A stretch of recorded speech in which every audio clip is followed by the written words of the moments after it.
नमस्कार विद्यार्थी मित्रांनो, जिद्द करिअर अकॅडमी मध्ये आपलं स्वागत आहे। बघा, कालच्या चॅप्टर मध्ये आपण नाम म्हणजे काय आणि शब्दाच्या जाती किती आहेत हे आपण याच्यामध्ये बघितलेले। आता शब्दाच्या जातीमधला विकारी दुसरा प्रकार सर्वनाम। आता सर्वनाम हा टॉपिक आपल्याला बघायचा आहे। सर्वनाम बघण्या अगोदर आपल्याला त्याची या ठिकाणी व्याख्या बघायची आहे।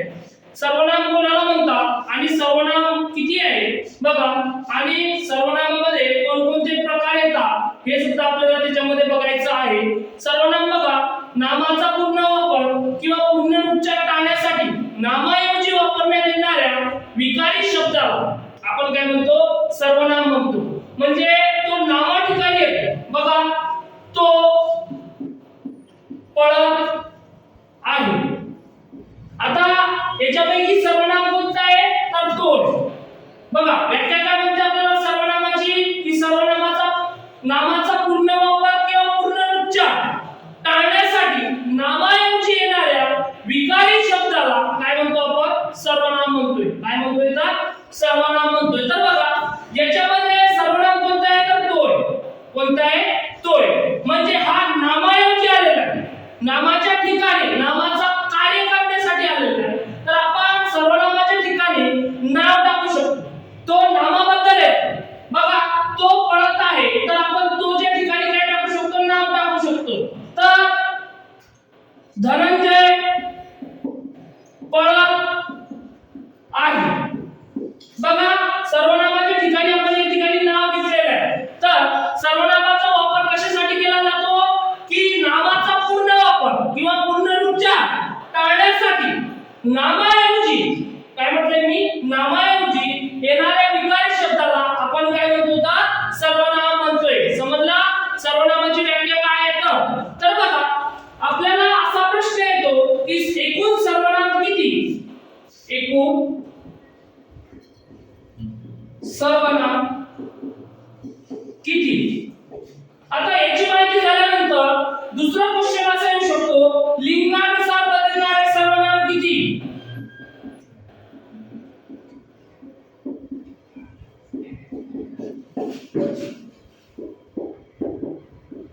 त्याच्यानंतर वचनानुसार बदलणारे सर्वनाम,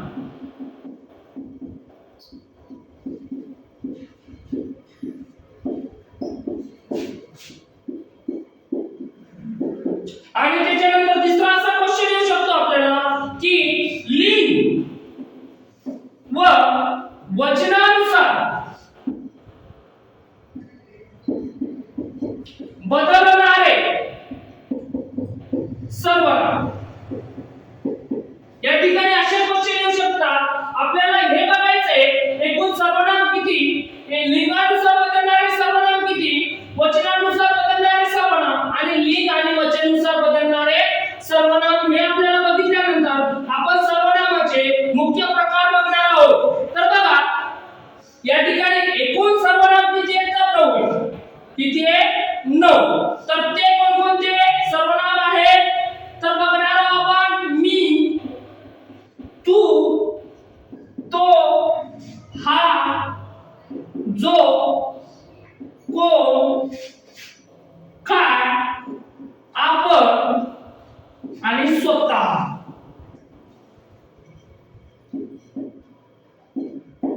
बघा विद्यार्थी मित्रांनो, एकूण सर्वनाम किती आहेत तर 9 आहे। किती आहे 9। कोणते, मी, तू, तो, हा, जो, कोण, काय, आपण आणि स्वतः। एकूण टोटल सर्वनाम किती आहेत तर 9 आहे। आता बघायचं आपल्याला लिंगानुसार बदलणारे सर्वनाम किती। लिंगानुसार बदलणारे सर्वनाम 3 आहे।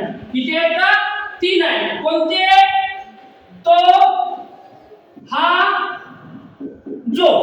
किती आहेत तर 3 आहे। तो, हा, जो हे लिंगानुसार बदलणारे सर्वनाम आहेत।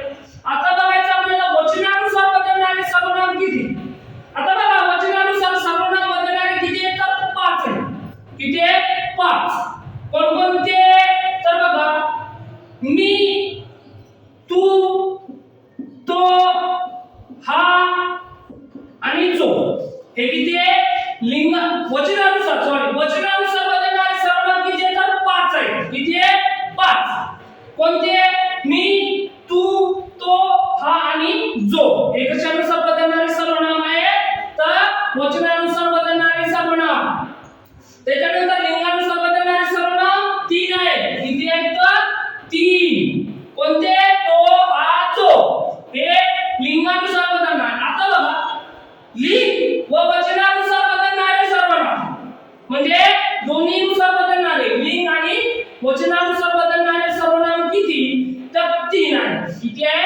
तीन. कोणकोणते? तो, हा आणि जो. हे जे सर्वनाम आहे तो, हा, जो, ते लिंग आणि वचनानुसार या दोन्हीनुसार बदलतात. बघा विद्यार्थी मित्रांनो, एकदा रिपीट घेऊ आपण. एकूण सर्वनाम किती आहे? 9 आहे. कोणकोणते? मी, तू, तो, हा, जो, कोण, काय, आपण, स्वतः.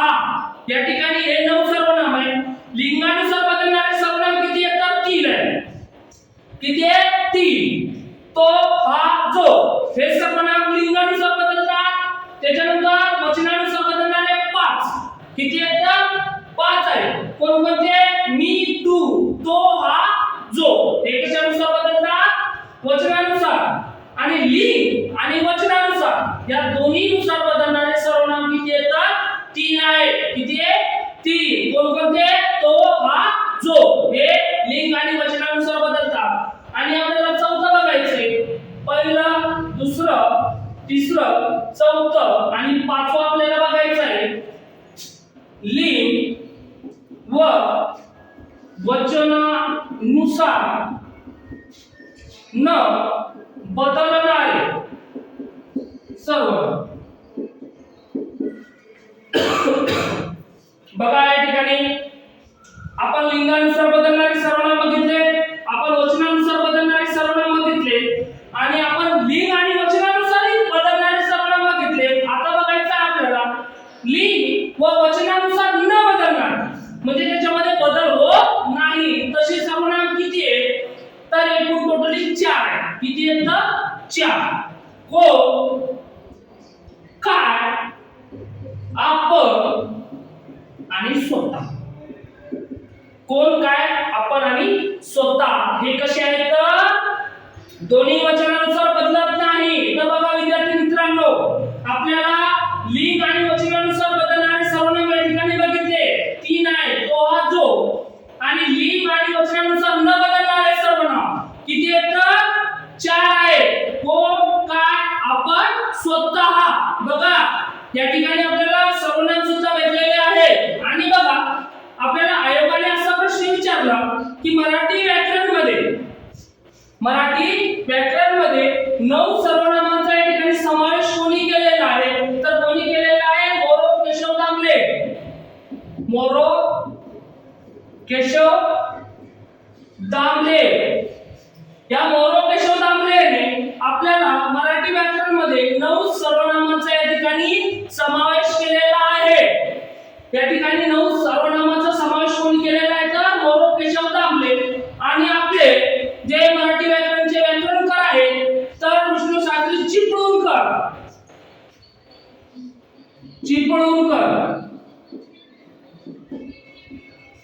आता बघा याच्यामध्ये चिपळूणकर आणि मोरो केशव मध्ये दामले मध्ये याच्यामध्ये वाद होता सर्वनामाबद्दल. आता मोरो केशव दामले यांचं असं म्हणणं आहे की मराठी व्याकरणमध्ये 9 सर्वनाम. किती आहेत?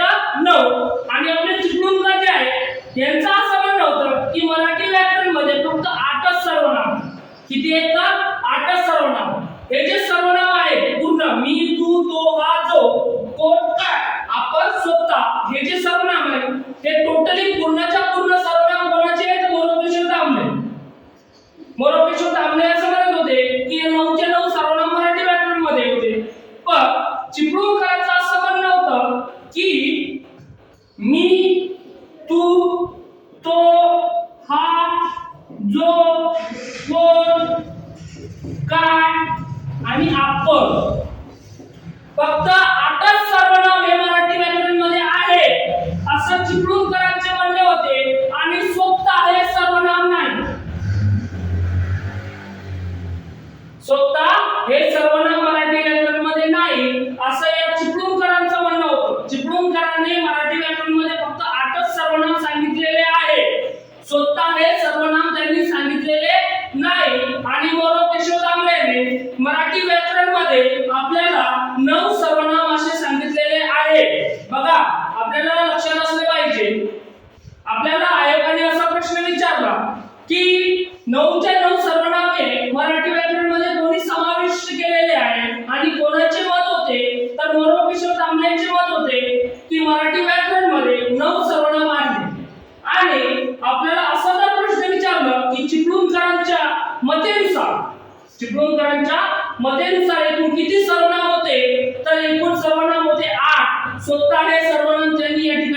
संस्कृतमध्ये सर्वनामी स्वतंत्र जात मानली जात नाहीये.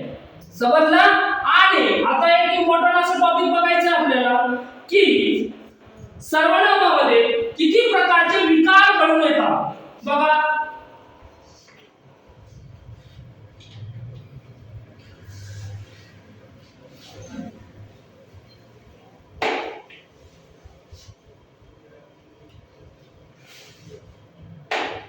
सर्वनामामध्ये किती प्रकारचे विकार घडून येतात हे सुद्धा आपल्याला विचारतात. बघा या ठिकाणी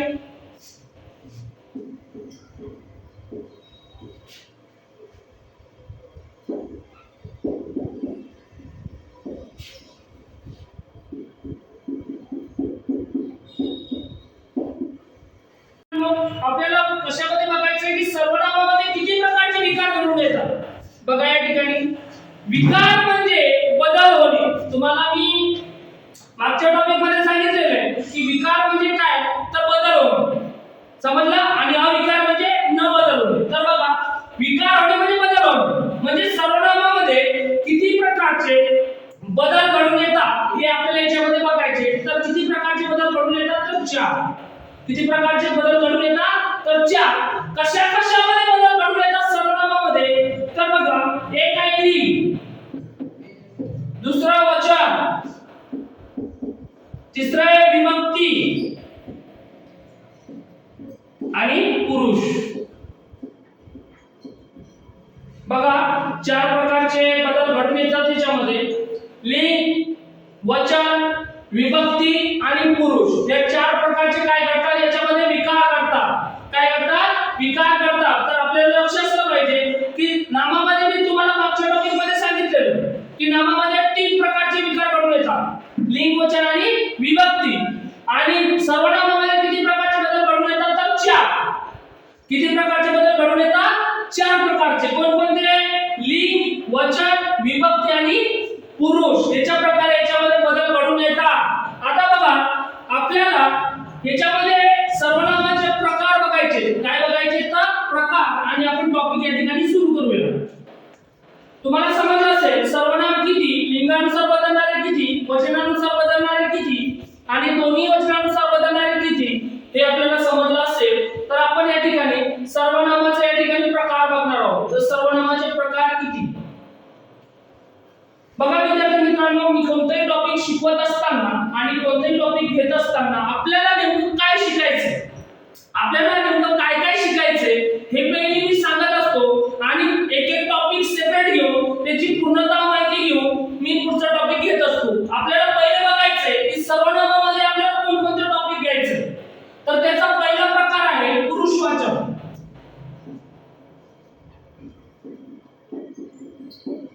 पुरुषवाचक सर्वनाम. आणि दुसरा टॉपिक जो आहे तो आहे दर्शक सर्वनाम.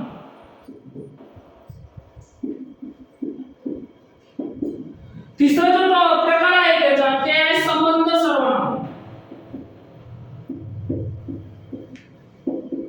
चौथा जो टॉपिक आहे तो आहे प्रश्नार्थक सर्वनाम. कोणता आहे? प्रश्नार्थक सर्वनाम.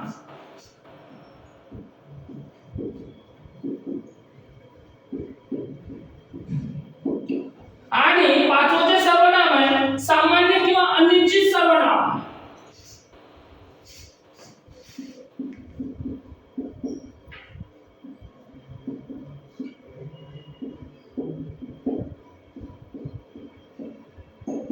आणि शेवटचा जो टॉपिक आहे आत्मवाचक किंवा स्वतःवाचक सर्वनाम.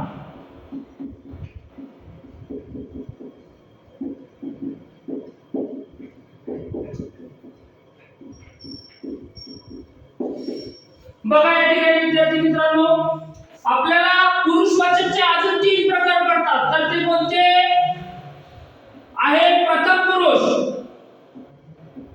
कोणता आहे तर प्रथम पुरुष. दुसरा आहे द्वितीय पुरुष. प्रथम पुरुष, द्वितीय पुरुष आणि तृतीय पुरुष. तर बघा विद्यार्थी मित्रांनो, आपल्याला सर्वनाम या टॉपिक मध्ये किती प्रकार बघायचे आहेत तर 6 प्रकार बघायचे आहेत. कोणते? पुरुषवाचक सर्वनाम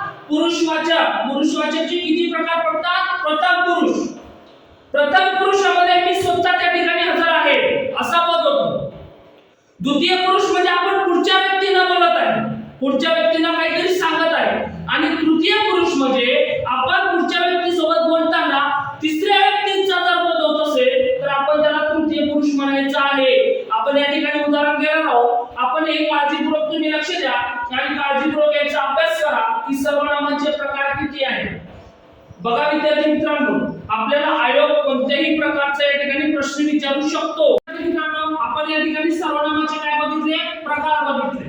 आता आपल्याला सेपरेट टॉपिक घ्यायचे आहे पुरुषवाचक. काय घ्यायचे आहे का, पुरुषवाचक. तर काळजीपूर्वक लक्ष द्या.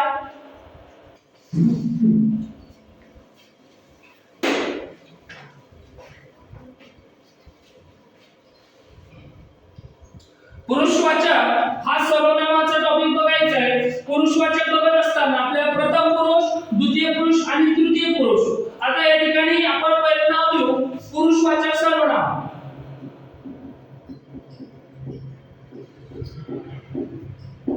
काय लिहू तर, पुरुषवाचक सर्वनाम. बघा सर्वनाम टॉपिक मध्ये आपण दोन भाग देणार आहोत, भाग 1 आणि भाग 2. तर बघा सर्वनाम, सर्वनाम मध्ये पुरुषवाचक पहिलं बघायचं आपल्याला प्रथम पुरुष, दुसरं बघायचं आपल्याला द्वितीय पुरुष आणि तिसरं बघायचं आपल्याला तृतीय पुरुष.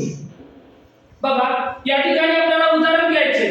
आपण पहिले समजून घेऊ की उदाहरणामध्ये असं जर होत असेल की मी स्वतः त्या ठिकाणी आहे आणि माझ्याबद्दल स्वतःबद्दल मी बोलत आहे, तर त्याला प्रथम पुरुष म्हणायचे.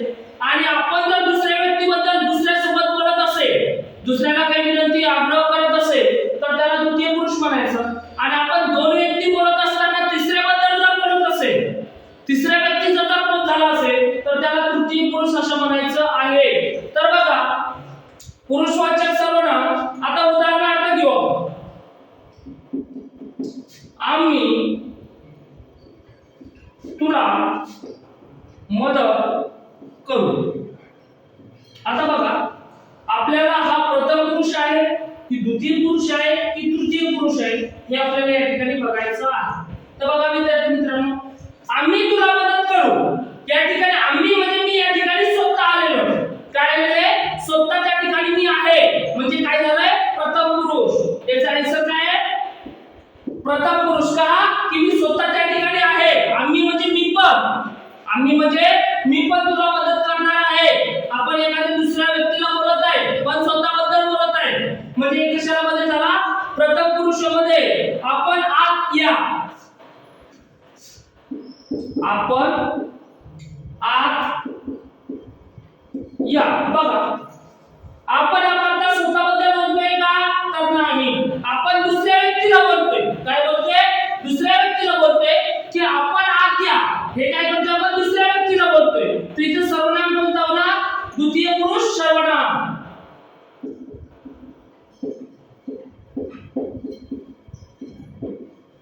काय बोलतोय तर, द्वितीय पुरुष सर्वनाम. का बरं, की या ठिकाणी पहिल्या वाक्यामध्ये आम्ही तुला मदत करू म्हणजे आपला बोल झालेला आहे त्या ठिकाणी. तर आपण प्रथम पुरुष सांगणार आणि आपण आत या म्हणजे आपण स्वतःला न बोलता दुसऱ्याला बोलत आहे.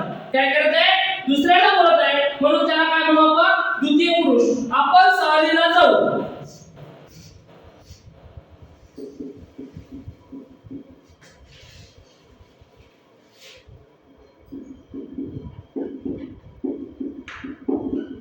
बघा या ठिकाणी आपण आत या हा वाक्य मी आता जस्ट घेतलंय. आपण आत या म्हणजे या ठिकाणी काय झालेलं आहे, दुसऱ्या व्यक्तीला सांगत आहे. पण या ठिकाणी बघा आपण सहलीला जाऊ म्हणजे मी पण आलोय त्याच्यामध्ये. बघा विद्यार्थी मित्रांनो, वाक्य कोणताही म्हणून विचारलं असता पण आपलं डोकं जर ठिकाणावर असेल तर आपण इझी प्रकारे आणि सोप्या पद्धतीने आपण त्याचा आन्सर देऊ शकतो. तेव्हा जर आपण आत या हा जो आपण आहे, आपण याला द्वितीय पुरुष म्हटलेला आहे. आपण काय म्हटलं याला, द्वितीय पुरुष. का की ह्या आपणचा अर्थ की